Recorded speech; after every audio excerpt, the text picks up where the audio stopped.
Hello students, welcome to Halkenstein. আমাদের student life থেকেই most of the স্টুডেন্টের স্বপ্ন থাকে যে ঢাকা বিশ্ববিদ্যালয়ের একজন শিক্ষার্থী হওয়া। ঢাকা বিশ্ববিদ্যালয় আমাদের সবার জন্য একটি আবেগের এবং ইমোশনের জায়গা।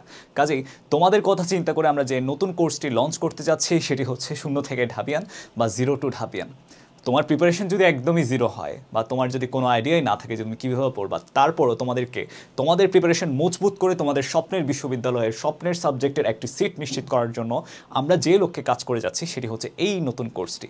এই কোর্স তোমাকে কী কী দিচ্ছে? প্রথমত যেটি ইম্পর্ট্যান্ট বা একজন অ্যাডমিশন ক্যান্ডিডেটের জন্য যেটি সব থেকে দরকারি সেটি হচ্ছে গাইডলাইন, প্রপার ওয়েতে মেন্টরশিপ। এখন একজন স্টুডেন্ট সে মনে করে অনেক পড়াশোনা করে, দিনের মধ্যে 18 ঘন্টা পড়াশোনা করে, এরকম স্টুডেন্টও আছে। কিন্তু সেই পড়াশোনাটা যদি তোমার স্ট্র্যাটেজি ওয়াইজ না হয়, এমন যদি হয় যে গল্পটাতে সব কিছুই তুমি পড়তেই আসো, তাহলে কিন্তু তোমার ওই প্রিপারেশনটা আমি বলবো না যে ইফেক্টিভ প্রিপারেশন। ইফেক্টিভ প্রিপারেশন কি? একজন স্টুডেন্ট সে যদি ট্যালেন্টেড অর ব্রিলিয়েন্ট হয় তাহলে সে অবশ্যই একজন স্ট্র্যাটেজিক স্টুডেন্ট হবে। স্ট্র্যাটেজিক স্টুডেন্ট বলতে আমি মিন করছি সে বুঝতে পারবে কোন টপিক তাকে কতটুকু জোর দিয়ে পড়তে হবে এবং কোন টপিকের উপর তার কতটুকু দক্ষতা অর্জন করাটা ইম্পর্টেন্ট। এই জিনিসটা বুঝতে পারার জন্য তার যেটা দরকার সেটা হচ্ছে প্রপার গাইডলাইন বা প্রপার মেন্টরশিপ। এই জিনিসটা আমরা তোমাদেরকে প্রোভাইড করছি এই কোর্সে। তোমাদের মেন্টরশিপ করছে কারা? আমরা যারা অলরেডি ঢাকা বিশ্ববিদ্যালয়ের স্টুডেন্ট, যারা অলরেডি তোমাদের অ্যাডমিশন লাইফটা পার করে এসেছি, আমরা জানি যে তোমাদের অ্যাডমিশন জার্নিটা কীরকম বা কতটুকু টাফ। সেই জিনিসটা থেকে চিন্তা করে আমরা তোমাদের মেন্টরশিপ বা তোমাদের গাইডলাইন সেশনগুলো নিচ্ছি, যেখানে তোমরা আমাদের সাথে সরাসরি ইন্টারেকশন করতে পারো কমেন্টের মাধ্যমে, যেখানে তোমরা তোমাদের কোয়েশ্চেন বা কোনো একটা যদি ডাউট থাকে সেটা আমাদেরকে জানাবা, আমরা তোমাদের ডাউট অবশ্যই সলভ করে দিব। তার পাশাপাশি আমরা তোমাদেরকে গাইডলাইন দিব যে কোন ওয়েতে কীভাবে পড়াশোনাটা করলে তোমার অ্যাডমিশন জার্নিটা অনেকটা স্মুথ হয়। তারপর যেটা আসে সেটা হচ্ছে টাইম ম্যানেজমেন্ট। আমরা দেখা যায় যে কি একটা সাবজেক্টে বেশি দক্ষ কিংবা একটা সাবজেক্টে যদি কম দক্ষ হয় তাহলে সেই সাবজেক্টের উপর আমাদের ফোকাসটা বেশি চলে যায় অনেক সময়। এখন তোমাকে হচ্ছে টাইমটা ভাগ করে নিতে হবে। মনে করো একটা দিনের মধ্যে 24 ঘন্টার মধ্যে মনে করলাম তুমি 8 ঘন্টা ঘুমাচ্ছ বা বাকি 4-5 ঘন্টা বা 6 ঘন্টা অন্য কোনো কাজ করছো। তুমি যদি 10 ঘন্টাও পড়াশোনা করো তাহলে ওই 10 ঘন্টার যে স্পেসিফিক টাইম টেবিল সেটিকে তুমি ভাগ করে নিবা তোমার সাবজেক্ট ওয়াইজ বা তোমার যে উইকনেস আছে সেটি ওয়াইজ। এখন সেই উইকনেসটা তুমি কীভাবে আইডেন্টিফাই করতে পারবা?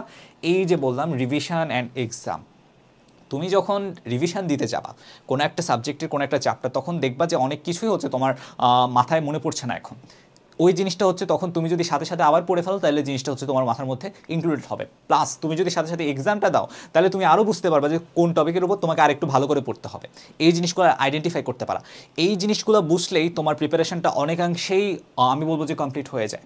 তারপর যেটা বলছি সেটা হচ্ছে টাইম ম্যানেজমেন্টের ক্ষেত্রে এই যে উইক পয়েন্টগুলো আছে সেগুলো তুমি আইডেন্টিফাই করলে কীভাবে? রিভিশন অ্যান্ড এক্সামের মাধ্যমে। তাইলে তুমি তোমার উইক পয়েন্টকে টাইম একটু বেশি দিবা। মনে করো 10 ঘন্টার মধ্যে 2 ঘন্টা বা 2.5 ঘন্টা টাইম দিচ্ছ তুমি ওইটাকে, তারপর বাকি টাইমগুলো আস্তে আস্তে তুমি অন্য সাবজেক্টে দাও।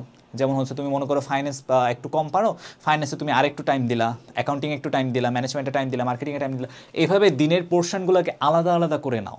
তাইলে যেটি হবে তোমার সব সাবজেক্টের উপর তোমার নলেজ যেটা সেটার গ্যাদারিংটা কন্টিনিউয়াস থাকবে। এমন হবে না যে তুমি একটা সাবজেক্ট বা একটা চ্যাপ্টার আজকে পড়েছো, 1 মাস পরে গিয়ে ওই সাবজেক্ট বা ওই চ্যাপ্টার আবার উল্টালে, তখন যেটা হবে তোমার মাথায় কিছুই থাকবে না। আলটিমেটলি তোমার প্রিপারেশনটাও খুবই ডাউন বা আমি বলবো যে খুবই ইফেক্টিভ একদমই হবে না। সেক্ষেত্রে তারপর যেটি আসে সেটা হচ্ছে নোটস স্ট্র্যাটেজি। এই যে তুমি টাইম ম্যানেজমেন্ট করলা বা তুমি তোমার পড়াটাকে গোছানোর ক্ষেত্রে প্রথমত যেটি আসে সেটি হচ্ছে নোটস নেওয়া। আমরা যে ক্লাসগুলো দিই বা যে কম্প্যাক্ট ক্লাসগুলো আমরা নেই, প্রত্যেকটি ক্লাসের ক্ষেত্রে আমরা চেষ্টা করি কি তোমাদেরকে ছোটো ছোটো বা স্পেসিফিক কিছু নোটস আমরা দিই। কিসের মাধ্যমে? যে স্লাইডগুলো প্রোভাইড করি কিংবা আমরা যে হচ্ছে তোমাদের যে লেকচার শিটগুলো দিই বা যে মেগাবুকটা আছে সেই মেগাবুকের মাধ্যমে আমরা তোমাদেরকে কিছু ছোটো ছোটো বা স্পেসিফিক নোটস দিই। এখন ওই নোটসগুলো তুমি যেটা করবা যে টপিক ওয়াইজ ওগুলোকে তোমার মতো করে সামারাইজ করবা। সামারাইজ করে ছোট মনে করো হচ্ছে তোমার ছোট একটা কাগজ নিবা, যে স্টিকি নোটস পাওয়া যায় বাজারে, তুমি ওগুলো কিনতে পারো। স্টিকি নোটসের মধ্যে ছোট ছোট করে জিনিসগুলো লিখে তোমার ওই টপিকের উপরে তুমি নোটসটা আটকাই দিলা। তখন যেটা হবে তুমি যখন পরবর্তীতে তোমার টপিকটা পড়তে যাওয়া তখন ওই নোটটা যদি তোমার সামনে থাকে, তুমি যদি সেটা একবার পুরোটা রিভাইজ দিয়ে নাও তাহলে দেখা যাবে পুরো কনসেপ্টটাই তোমার মাথায় আবার রিকল হয়ে গেল, আবার জিনিসটা তোমার মাথায় চলে আসলো। এই যে ছোট ছোট জিনিসগুলো, এই ট্রিক্সগুলো যদি তুমি ফলো করতে পারো তাহলে তোমার অ্যাডমিশন জার্নিটা অনেকাংশে সহজ হয়। তাহলে বললাম কি নোটস স্ট্র্যাটেজি, ছোটো ছোটো নোটস নিবা। আর একটা জিনিস যেটা বললাম সেটা হচ্ছে লিখে লিখে পড়বা। একটা প্রবাদ আছে যে একবার মানে 10 বার পড়ার সমান হচ্ছে একবার লেখা। তার মানে তুমি যদি লিখে লিখে পড়ো সেটি অবশ্যই তোমার মাথার মধ্যে সব থেকে ভালোভাবে গেঁথে যাবে এবং সেটি বা সেই মেমোরিটা অনেকাংশে স্ট্রং হয়। তারপর যেটি বলছে সেটা হচ্ছে কভারেজ অফ কনসেপ্ট। আমরা চেষ্টা করছি যে আমাদের কনসেপ্ট যেগুলো আছে সেই কনসেপ্টগুলো যেন আমরা 100% কভার করতে পারি। এখন কনসেপ্ট বলতে আমি নর্মালি হচ্ছে থিওরি বোঝাচ্ছি, যে আমাদের ফাইন্যান্স বা ম্যানেজমেন্ট বা অ্যাকাউন্টিংয়ের যে থিওরিগুলো আছে, দেখা যায় যে কি আমাদের কনসেপ্টগুলো বা আমাদের কোয়েশনগুলো বেসিক্যালি হচ্ছে থিওরি বেসড হয়। থিওরি থেকে হচ্ছে তোমার এমসিকিউ, তারপর হচ্ছে তোমার রিটার্নের যে পোর্শন বা পার্ট আছে সেখান থেকে হচ্ছে তোমার মোটামুটি চেষ্টা করা হয় যেন থিওরির উপর কনসেপ্টটা ক্লিয়ার করে বা কনসেপ্টটা বেস করে যেন কোয়েশনটা করা হয়, যাতে স্টুডেন্টদের নলেজটাকে জাজ করা যায়। তোমার যে ভার্সিটি অ্যাডমিশন টেস্ট সেটা কিন্তু একটা কম্পিটিটিভ এক্সাম, বা বোর্ড কোয়েশন কিন্তু সেরকম না। বোর্ড কোয়েশনে চেষ্টা করবে হচ্ছে সব স্টুডেন্ট যেন পাস করে, তাতে কোয়েশনটা যেন একটা মানে তুলনামূলকভাবে যেন একটু ইজি করে। কিন্তু তোমার অ্যাডমিশনের যে কোয়েশন প্যাটার্ন বা অ্যাডমিশনের যে কোয়েশন সেটা হচ্ছে চেষ্টা করে যেন একটু টাফ করা যায়, যাতে করে হচ্ছে কম্পিটিশনটা বেশি হয় এবং যারা প্রকৃত মেধাবী বা যারা ইফেক্টিভ ওয়েতে পড়াশোনাটা করেছে তারাই যেন চান্স পায়। এই জিনিসগুলো কীভাবে তুমি এনশিওর করবা? এই যে বললাম কভারেজ অফ কনসেপ্ট সম্পর্কে তোমার 100% একটা আইডিয়া থাকতে হবে, যেটা আমরা এই কোর্সের মধ্যে তোমাদেরকে এনশিওর করছি। আমরা এই কোর্সের মধ্যে যে কম্প্যাক্ট ক্লাসগুলো নিচ্ছি, এই যে দেখো প্রত্যেকটা কম্প্যাক্ট ক্লাস হতে যাচ্ছে 2 ঘন্টার বেশি সময় ধরে। তোমাদেরকে আমরা প্রত্যেকটা টপিক সিলেক্টিভলি পড়াচ্ছি, প্লাস ওই টপিকের উপর তোমাদের যে ইম্পর্টেন্ট নোটসগুলো তোমাদের জানার কথা বা ইম্পর্টেন্ট লাইনগুলো তোমাদেরকে দাগানোর কথা, সেগুলো হচ্ছে আমরা তোমাদেরকে দাগানো বই প্রোভাইড করবো বা পিডিএফ প্রোভাইড করবো, বা আমাদের যে লেকচার স্লাইডগুলো থাকবে সেই স্লাইডের মধ্যে আমরা আমাদের নোটসগুলো তোমাদেরকে প্রোভাইড করবো। তার পাশাপাশি থাকছে 25 দিনের রিভিশনের মাস্টার প্ল্যান। তোমার মনে করো হচ্ছে অ্যাডমিশন লাইফে আর কয়দিন বাকি আছে? মনে করো 25 দিন বাকি আছে। এখন 25 দিনের মধ্যে তুমি কীভাবে এত হিউজ একটা সিলেবাস কভার করবা, তার জন্য নিশ্চয়ই তোমার একটা মাস্টার প্ল্যান দরকার। এই প্ল্যানটা আমরা তোমাদেরকে দিচ্ছি। তোমার প্রিপারেশন একদমই জিরো থাক, কোনো ব্যাপার নাই, কোনো প্যারা নাই। তুমি আমাদের যে রুটিনটা তোমাদেরকে দিচ্ছি ওই রুটিন অনুযায়ী তুমি কম্প্যাক্ট ক্লাসগুলো করবা, তারপর হচ্ছে তুমি আমাদের এক্সামগুলো রেগুলার দিবা। এক্সামের মধ্যে কোনো উইকনেস থাকলে সেটা আইডেন্টিফাই করবা, কোনো ডাউট থাকলে সেটা আমাদের কাছে আনবা, আমরা তোমাদের ডাউট সলভ করবো। সবসময় আমরা তোমাদের ডাউট সলভের জন্য রেডি আছি। তার পাশাপাশি আমরা বলছি হচ্ছে আমাদের লেকচার নোটস অ্যানালাইসিস মেগাবুক তোমাদেরকে প্রোভাইড করছি। এই মেগাবুকটা তোমাদের বেসিক্যালি প্রস্তুত করা হয়েছে কীভাবে, বিগত বছরের 10-12 বছরের যে কোয়েশনগুলো এসেছে ভার্সিটিতে বা ঢাকা ভার্সিটি বা অন্যান্য যে কোনো ইউনিভার্সিটির কথাই যদি আমি বলি, সেই ইউনিভার্সিটিতে যে কোয়েশনগুলো এসেছে তার যে কোয়েশন প্যাটার্ন বা তার যে টপিক বেসড কোয়েশন সেগুলোকে আমরা অ্যানালাইসিস করে আমাদের এই মেগাবুকটা তৈরি করেছি।